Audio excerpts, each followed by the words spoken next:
زندہ اور جاری نام میں آپ سب کو سلام۔ میں خدا ان کا شکر گزار ہوں اس وقت کے لیے، اس لمحے کے لیے کہ خدا نے مجھے یہ موقع بخشا ہے کہ میں آپ کے درمیان خدا ان کے کلام کی خدمت کو سر انجام دے سکوں۔ عزیزو، دنیا کے اندر ہر ایک نوجوان، ہر ایک شخص، مرد اور عورت زندگی میں ترقی کرنا چاہتا ہے اور ترقی کرنی بھی چاہیے۔ ترقی کرنا انسان کا حق ہے، اس کی بہت بڑی ذمہ داری ہے، کیونکہ خدا نے انسان کو اپنی صورت اور اپنی شبیہ پر بنایا، کیونکہ خدا نے انسان کو بنایا، اس لیے انسان کو ترقی کرنا بہت ضروری ہے۔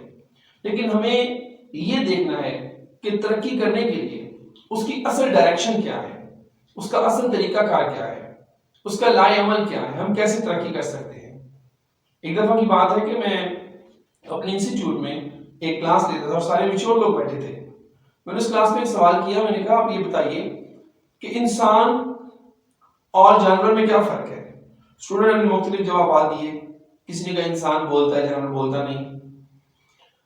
کسی نے کہا انسان جو ہے وہ اس کی جلد نرم ہے لیکن جانوروں کی جلد جو ہے وہ سخت ہے۔ کسی نے کچھ کہا، کسی نے کچھ کہا۔ میں نے کہا یہ سب جواب ٹھیک ہیں، آپ اب ان سارے جوابات کو ملا کر ایک جواب دیں۔ پھر میں نے ان کو بتایا کہ میرا جواب یہ ہے کہ انسان ترقی کرتا ہے، جانور ترقی نہیں کرتا۔ آپ دیکھیں شیر ایک جنگل کا بادشاہ ہے، لیکن اتنی صدیاں زمانے بیت گئے، شیر آج بھی شیر کا شیر ہے، شیر نے کوئی ترقی نہیں کی۔ ہاتھی آج بھی ہاتھی کا ہاتھی ہے، ایک ہاتھی کا وزن 2 بھینسوں کے برابر ہے، ہاتھی نے کوئی ترقی نہیں کی۔ چیتے نے کوئی ترقی نہیں کی، سانپ نے کوئی ترقی نہیں کی، جانور کوئی ترقی نہیں کرتے۔ لیکن انسان جو ہے وہ آج ترقی کر کے ہوائی جہاز اڑا رہا ہے، سمرینیں چلا رہا ہے، بحری جہاز چلا رہا ہے، موبائل بنا دیا انسان نے۔ انسان نے کیا کچھ بنا دیا، کیا کچھ ترقی کی، کیونکہ خدا نے اس کو عقل سلیم سے نوازا ہے۔ خدا نے انسان کو عقل دی ہے اور اس عقل کے استعمال کے باعث انسان آج کیا کچھ کر رہا ہے۔ تو اس ویڈیو میں جو میں آپ کو بات بتانا چاہتا ہوں یہ ہے کہ ہم خداوند کے کلام کی روشنی میں دیکھیں گے کہ ترقی کا راز کیا ہے، ترقی کی حقیقت کہاں چھپی ہوئی ہے، ہم کیسے ایک سچائی پہ قائم رہ کر ہم ترقی کر سکتے ہیں۔ تو آئیے میں آپ کو ترقی کا راز خدا کلام مقدس سے بتاؤں گا۔ آئیے اگر آپ کا اس ٹائم بائبل مقدس موجود ہے تو میرے ساتھ کھول کے دیکھیے استثنا کی کتاب، اس کا 28واں باب، اس کی 8ویں آیت میں کچھ اس طرح لکھا ہے، خداوند تیرے انبار خانوں میں اور سب کاموں میں جن میں تو ہاتھ لگائے برکت کا حکم دے گا، اور خداوند تیرا خدا اس ملک میں جسے وہ تجھ کو دیتا ہے تجھ کو برکت بخشے گا۔ عزیزو، یہاں پر لکھا ہے خداوند تیرا خدا تیرے انبار خانوں میں اور سب کاموں میں جن میں تو ہاتھ لگائے برکت کا حکم دے گا، اور خداوند تیرا خدا اس ملک میں جسے وہ تجھ کو دیتا ہے تجھ کو برکت بخشے گا۔ خدا کے کلام مقدس میں لکھا ہے خداوند تیرا خدا تیرے ہاتھ کے کاموں پر برکت کا حکم دے گا۔ جب خدا برکت کا حکم ان ہاتھوں پر دے گا تو پھر ہم کامیاب ہو سکتے ہیں۔ ہمیں یہ اپنے آپ سے سوال کرنے کی ضرورت ہے، یہ دونوں ہاتھ آگے رکھ کر، کیا خدا نے میرے ہاتھ کے کاموں پر برکت کا حکم دیا ہے؟ اور اگر خدا نے برکت کا حکم دیا ہے تو پھر ہماری ترقی قائم رہے گی، کامیاب ہوگی، ممکن ہوگی۔ اور اگر خداوند نے برکت کا حکم نہیں دیا تو پھر ہماری ترقی کو زوال ہوگا۔ لکھا ہے خداوند تیرا خدا سب کاموں میں جن میں تو ہاتھ لگائے برکت کا حکم دے گا۔ ہمیں ترقی کا راز اس بات میں ہے کہ ہم خداوند خدا کے آگے دعا مانگیں کہ اے آسمانی باپ، یسوع مسیح کے نام سے، پاک روح کی قوت سے، برکت سے تو میرے ہاتھوں پر، میرے ہاتھ کے کاموں پر برکت کا حکم دے۔ پھر آپ یقین مانیں اگر آپ کے ہاتھوں پر برکت کا حکم آ گیا، برکت ہاتھوں پر ٹھہر گئی، آپ کو بچوں کی پرورش کرنے کا فائدہ ہوگا، آپ کو روپیہ پیسہ کمانے کا فائدہ ہوگا، اس میں ٹھہراؤ ہوگا، برتن دھوئیں گے، کپڑے دھوئیں گے، گھر کے کام کریں گے، گھر کے کاموں کو برکت ملے گی، وہ بابرکت کام ہو جائیں گے اگر خدا برکت کا حکم دے گا۔ آئیے میں آپ کو اس کا نقشہ، اس کی تصویر، اس کی منظر کشی کلام سے کرتا ہوں۔ ہم دیکھتے ہیں پیدائش کی کتاب، اس کا 39واں باب۔ دیکھیں جب خدا آپ کے ہاتھ کے کاموں کو برکت دے دے گا تو پھر کیا ہوگا۔ پیدائش کی کتاب، اس کا 39واں باب 39 اور 39 کی میں آپ کے سامنے تیسری آیت پڑھوں گا۔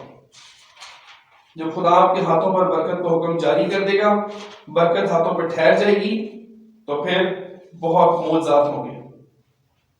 پیدائش اس کا 39واں باب اس کی 3 آیت میں لکھا ہے، اور اس کے آقا نے دیکھا کہ خداوند اس کے ساتھ ہے، اور جس کام کو وہ ہاتھ لگاتا ہے خداوند اس میں اسے اقبال مند کرتا ہے۔ بائبل مقدس میں لکھا ہے کہ جب یوسف پوتیفار کے گھر میں غلام بن کر چلا گیا، اور غلام بننے کے بعد جب پوتیفار نے یہ دیکھا کہ یہ عبرانی غلام جو ہے، عبرانیوں سے تو مصری لوگ نفرت کرتے تھے، لیکن یہ جو عبرانی غلام ہے جب سے ہمارے گھر میں آیا ہے، بائبل مقدس بتاتی ہے کہ جس چیز کو یوسف نے جا کے ہاتھ لگایا وہ برومند ہوئی۔ کیوں؟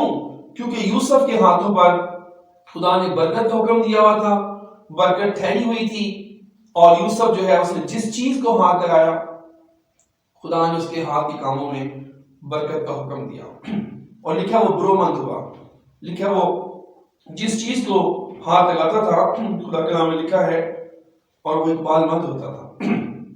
میں اکثر کہتا ہوں کہ جس بہن کو خدا نے برکت دی ہوئی ہے وہ کہہ سکتی ہے، لوگ بھائی جس دن سے میں برتن دھو رہی ہوں دیکھو کتنے نئے آ رہے ہیں، جس دن سے میں کپڑے دھو رہی ہوں کتنے نئے آئے ہیں، جس دن سے میں روزی کما رہا ہوں، کاروبار کر رہا ہوں، میں آپ کو سب کچھ لا کے دیتا ہوں، پیسے کم نہیں ہوتے۔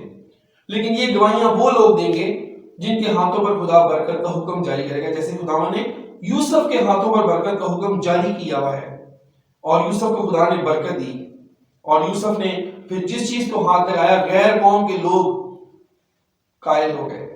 یوسف پوتیفار کے گھر میں تھا تو اس نے ترقی کی، یوسف قید خانے میں چلا گیا، دروگے نے دیکھا خداوند اس کے ساتھ ہے، اس نے دروگے کا انچارج بنا دیا، وہاں اس نے ترقی کی۔ یوسف قید خانے سے باہر نکلا تو ملک مصر کا وزیر اعظم بن گیا، اس نے وہاں ترقی کی۔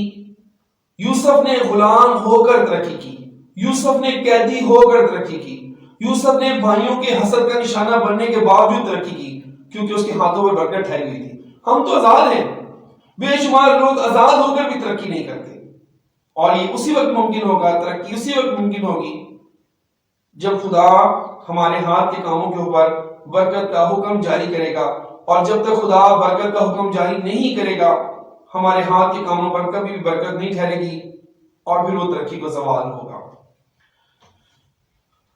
اس کے ساتھ ساتھ ترقی کا راز اس بات میں بھی چھپا ہوا ہے خدا کن کے ہاتھوں پر برکت کا حکم جاری کرتا ہے۔ اگر میں آپ کے سامنے پہلا زبور اس کی 3 آیت پڑھوں تو وہاں پر لکھا ہے، پہلا زبور، چلیے میں آپ کے سامنے پہلی 3 آیات پڑھ دیتا ہوں، آپ کو اس طرح سمجھ آئے گی۔ پہلا زبور اس کی پہلی 3 آیات لکھا ہے، مبارک ہے وہ آدمی جو شریروں کی صلاح پر نہیں چلتا، اور خطا کاروں کی راہ میں کھڑا نہیں ہوتا، اور ٹھٹھا بازوں کی مجلس میں نہیں بیٹھتا، بلکہ خداوند کی شریعت میں اس کی خوشنودی ہے، اور اسی کی شریعت پر دن اور رات اس کا دھیان رہتا ہے۔ وہ اس درخت کی مانند ہوگا جو پانی کی ندیوں کے پاس لگایا گیا ہے، جو اپنے وقت پر پھلتا ہے اور جس کا پتا بھی نہیں مرجھاتا، سو جو کچھ وہ کرے باربر ہوگا۔ بائبل مقدس یہ بیان کرتی ہے کہ وہ شخص جو دن اور رات خداوند کی شریعت پر دھیان کرتا ہے، خداوند کی شریعت پہ غور کرتا ہے، وہ جس چیز کو ہاتھ لگائے گا وہ باربر ہوگا، وہ کامیاب ہوگا، وہ برومند ہوگا، اور وہ اس درخت کی مانند ہوگا کہ جو ندیوں کے پاس لگایا گیا، صاف پانی کی ندیوں کے پاس لگایا گیا، اور جو وقت پر اپنے پھلتا پھلتا پھلتا پھلتا بڑھ جاتا ہے، پورا قداور ہو جاتا ہے، قداور درخت بن جاتا ہے۔ وہ لوگ جو خدا کے کلام کے قریب ہوتے ہیں وہ قداور درخت کی مانند ہو جاتے ہیں، وہ ترقی کرتے ہیں، خدا ان کو بر وقت ہر چیز مہیا کرتا ہے اور ان کی ترقی قائم رہتی ہے۔ اس کے ساتھ ساتھ میں یہ بھی بات آپ کو بتاتا چلوں، کچھ لوگ بڑے دعوے سے کہتے ہیں کہ میں تو خدا کے ساتھ نہیں چلتا لیکن میں تو پھر بھی ترقی کر رہا ہوں۔ عزیز بہنوں بھائیوں، آپ میری بات یاد رکھیے گا، اگر آپ خدا کے بغیر ترقی کریں گے تو آپ کی ترقی کو زوال ہوگا۔ جو ترقی خدا کے بغیر کی جائے گی اس ترقی کو زوال ہوگا۔ ترقی تو قائن نے بھی بہت کی، قائن نے جب اپنے بھائی حابل کو مار دیا تو وہ خدا کے حضور سے آوارہ ہو کر نکلا، وہ نوت کے شہر میں چلا، نوت کے علاقے میں چلا گیا، وہاں اس نے شہر بسایا، ترقی کی، اس کی نسلیں ہوئی، اس کی نسل نے جو ہے وہ موسیقی کے ساز بنائے، جنگی انہوں نے جو ہے وہ ہتھیار بنائے، لیکن ترقی تو انہوں نے بھی کی، لیکن وہ ترقی خدا کے بغیر ترقی تھی۔ اگر آپ ترقی خدا کے بغیر کریں گے، آپ ترقی خدا کے کلام سے ہٹ کر کریں گے، آپ کی ترقی کو زوال ہوگا، آپ کو ایک دن پچھتانا پڑے گا۔ لیکن اگر آپ خدا کو ساتھ لے کر چلیں گے، آپ خداوند کی شریعت کو دن رات اس پر دھیان کریں گے، دعاؤں کے ساتھ، خدا کی برکت دے کر، خدا کی برکت اپنے ہاتھوں پر مانگ کر، جب خدا آپ کے ہاتھوں کے کاموں کو برکت دے گا تو پھر آپ بڑھاپے میں بھی اس کا میوہ کھائیں گے، آپ بڑھاپے میں پھلدار ہوں گے، آپ کی نسلیں آپ کی خدمت کریں گی، آپ کے پاس روحانی برکت ہوگی، آپ کے پاس جسمانی برکت ہوگی، اور خداوند آپ کو برکتوں سے مالا مال کرے گا۔ خداوند آپ کو آج کے کلام کے وسیلہ سے برکت دے۔ God bless you, God bless you lot.